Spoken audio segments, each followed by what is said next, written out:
Привет ленивым!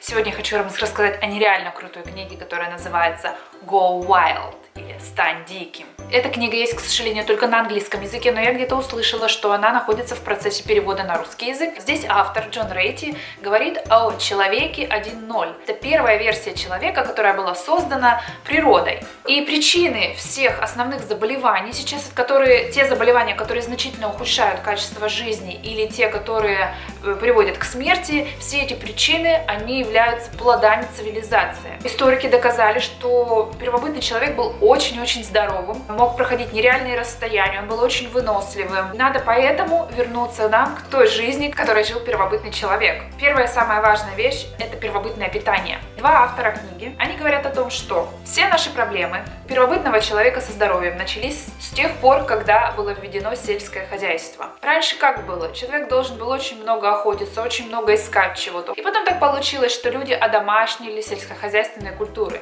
Это рис, это кукуруза, это пшеница и это картофель. И когда человек это одомашнил, ему отпала необходимость париться о том, что нужно идти, кого-то ловить и что-то искать. Человек не потреблял высокое количество углеводов по простой причине, потому что их просто не существовало.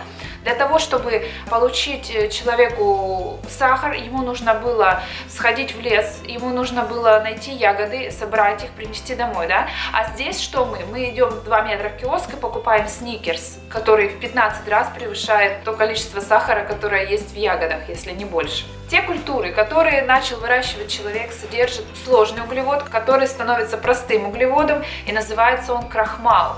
Вот подумайте, что сейчас вот эти 4 культуры, они составляют основу питания 80% населения. Дальше был изобретен сахар, что еще более усугубило положение человечества. Если в 1700 году человек употреблял 2,5 килограмма сахара в год, то теперь человек употребляет 75 килограмм сахара в год. Если раньше человек не употреблял пшеницу вообще, то сейчас это около 65 килограмм пшеницы в среднем на человека.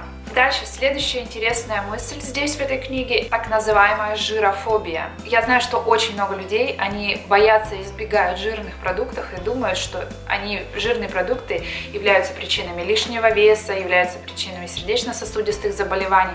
Но на самом деле это не так. И я видела эту мысль не только в этой книге, я также читала исследования очень известного кардиолога, что причиной лишнего веса является совсем не жир, а является именно переизбыток углеводов. Началась так называемая жирофобия из американского президента Дуайта Эйзенхауэра, у которого был сердечный приступ, и его начали исследовать, увидели у него огромное количество холестерина и решили, что это виноват холестерин и то количество жира, которое он потреблял. В те годы врачи могли измерить только этот показатель. Холестерин является один из нескольких сотен биохимических соединений в теле человека, но они могли измерить только это.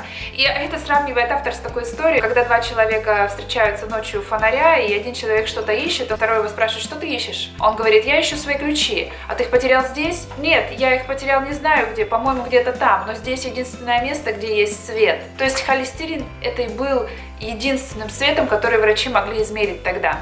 Жир – это самый главный источник энергии. Холестерин нужен каждой клетке нашего тела. Автор вообще говорит, что глюкоза – это токсин. Когда и жир, и глюкоза поступает в наш организм, инсулин, он концентрируется на глюкозе. Его задача – обработать вот этот токсин. И поэтому жир ведет себя спокойно, он гуляет и он откладывается. Всю глюкозу, которую также не переработает инсулин, она также отложится в жир. И знаете, что самое интересное, что наш организм такой предатель, так он деформировался цивилизацией, что для нас самые вкусные продукты, это которые содержат на 50% жира и на 50% углеводов. Сладкие соусы, это мороженое, это различные кремы. Мы должны минимизировать количество углеводов. И что вот автор говорит, что даже вот эти злаковые культуры, которые большинство людей считают полезными, да, там рис и так далее, тоже сократить количество их и сконцентрироваться на белке, сконцентрироваться на фруктах, овощах, на орехах, на грибах. То, чем питался первобытный человек. То, что касается движения. Как вы знаете, первобытные люди очень много двигались. И сейчас мы сидим в одной коробке, потом садимся во вторую железную коробку, едем в третью коробку и сидим в ней весь день. Тело наше сконструировано для движения. сидячий образ жизни влияет на когнитивные навыки. Если вы не двигаетесь, вы хуже усваиваете информацию, вы хуже запоминаете новую информацию. Мозг и тело очень-очень связаны.